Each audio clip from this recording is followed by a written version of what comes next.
Attingal bar അസോസിയേഷന്റെ ആഭിമുഖ്യത്തിൽ criminal കേസുകളിൽ ഫോറൻസിക് സയൻസിന്റെ പ്രസക്തി എന്ന വിഷയത്തിൽ നിയമപഠന ക്ലാസ് സംഘടിപ്പിച്ചു.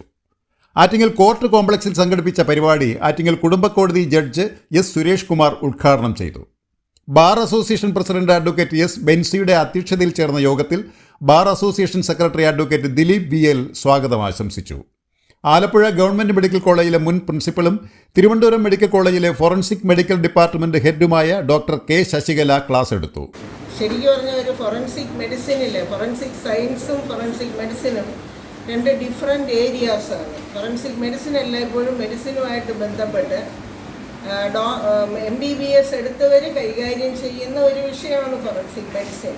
ഫോറൻസിക് സയൻസ് എന്ന് പറഞ്ഞൊരു സബ്ജക്റ്റ് തന്നെ ഉണ്ട്. ഇപ്പോൾ BSc ഫോറൻസിക് സയൻസ് അല്ലെങ്കിൽ തന്നെ കെമിസ്ട്രി, ബയോളജി, ഫിസിക്സ് തുടങ്ങിയവ പഠിച്ചിട്ടുള്ള ഡിഗ്രി എടുത്തിട്ടുള്ള ഗ്രാജുവേറ്റ്സ് ജോലി ചെയ്യുന്ന നമ്മുടെ പോലീസ് ഹെഡ് ക്വാർട്ടേഴ്സിൽ, പോലീസ് ആസ്ഥാനത്ത്, അതിനകത്താണ് ഫോറൻസിക് സയൻസ് ലബോറട്ടറി സ്ഥിതി ചെയ്യുന്നത്.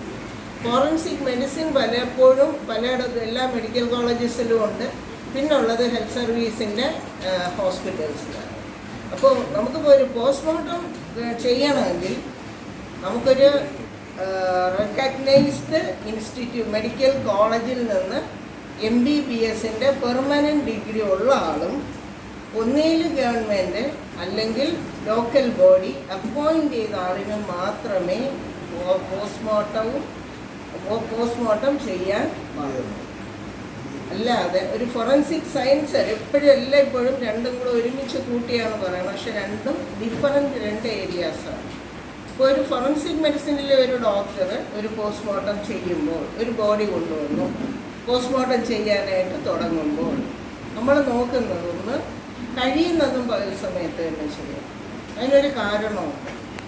നമ്മൾ ഡ്രസ്സ് എടുക്കാൻ പോകുമ്പോൾ അറിയാം, സന്ധ്യയ്ക്ക് ശേഷം ചെന്ന ഡ്രസ്സ് എടുത്ത് രാവിലെ സൺലൈറ്റിൽ നോക്കുമ്പോൾ പലപ്പോഴും കളർ വേറെ ആയിരിക്കും, നമ്മളെടുക്കുന്ന കളറേ ആയിരിക്കില്ല. അതുപോലെ തന്നെ വളരെ ലൈറ്റായിട്ടുള്ള ചില ബോഡിയിലെ കളർ ചേഞ്ചസൊക്കെ നമുക്ക് നന്നായിട്ട് കാണണമെങ്കിൽ പകൽ വെളിച്ചത്തിൽ തന്നെ പോസ്റ്റ്മോർട്ടം ചെയ്യണം. രണ്ട്, നമ്മൾ വളരെ ശ്രദ്ധാപൂർവം ചെയ്യേണ്ട ഒരു ജോലിയാണ് പോസ്റ്റ്മോർട്ടം. അപ്പം നമുക്ക് ആദ്യം നമ്മൾ മരണ കാരണം കണ്ടുപിടിക്കുന്നു. അത് കഴിഞ്ഞ് മരിച്ചിട്ട് ഏകദേശം എത്ര സമയമായി. പലപ്പോഴും കോടതി വരുമ്പോൾ ചോദിക്കുന്നത് പോസ്റ്റ്മോർട്ടം മരിച്ചു കഴിഞ്ഞിട്ട് എത്ര മണിക്കൂറായെന്ന് പോസ്റ്റ്മോർട്ടത്തിൽ എവിടെ പറഞ്ഞിരിക്കുന്നു. പോസ്റ്റ്മോർട്ടം സർട്ടിഫിക്കറ്റിന്റെ അവസാനം വായിച്ചാൽ അറിയാം. Opinion as to the cause of death എന്നാണ് അവസാനത്തെ ഒപ്പീനിയൻ കൊടുക്കുന്നത്. അതിലെവിടെയും മരണസമയത്തെ പറ്റി അല്ലെങ്കിൽ ഒപ്പീനിയൻസ് എന്ന് എഴുതിയിട്ട് cause of death, time since death എന്നൊക്കെ നമ്മൾ പറയേണ്ടി വരും. അപ്പൊ ടൈം ഓഫ് ഡെത്ത് പോസ്റ്റ്മോർട്ടത്തിൽ ഒരിക്കലും നമുക്ക് പറയാൻ പറ്റില്ല. ടൈം ഓഫ് ഡെത്ത് പറയണമെങ്കിൽ വീട്ടിലോ ഹോസ്പിറ്റലിലോ കിടന്ന് മരിച്ചവരാണായിരിക്കണം. പോസ്റ്റ്മോർട്ടത്തിൽ നമുക്ക് ടൈം സിൻസ് ഡെത്തേ പറയാൻ പറ്റും. അപ്രോക്സിമേറ്റ് ആണ് നമ്മൾ പറയുന്നത്. ആ അപ്രോക്സിമേറ്റ് തന്നെ ഏകദേശം 5-6 മണിക്കൂർ നേരത്തെ ഡിഫറൻസ് ഉണ്ടാവും. അപ്രോക്സിമേറ്റ് ടൈം ഓഫ് ഡെത്ത് ആണ് പറയുന്നത്. അതുകൊണ്ടാണ് അതിനെ ടൈം സിൻസ് ഡെത്ത് എന്ന് പറയുന്നത്. പിന്നെ നമ്മൾ നോക്കുന്നത് മാനർ ഓഫ് ഡെത്ത്. ഇത് സൂയിസൈഡ് ആണോ, അതോ ആക്സിഡന്റ് ആണോ, അതോ ഹോമിസൈഡ് ആണോ. പോസ്റ്റ്മോർട്ടത്തിൽ കൂടെ നമുക്ക് സൂയിസൈഡ് ആണെന്നും ആക്സിഡന്റ് ആണെന്നും ഹോമിസൈഡ് ആണെന്നും ഒക്കെ പറയാൻ പറ്റുന്ന കേസസ് തന്നെ വളരെ ലിമിറ്റഡ് ആണ്.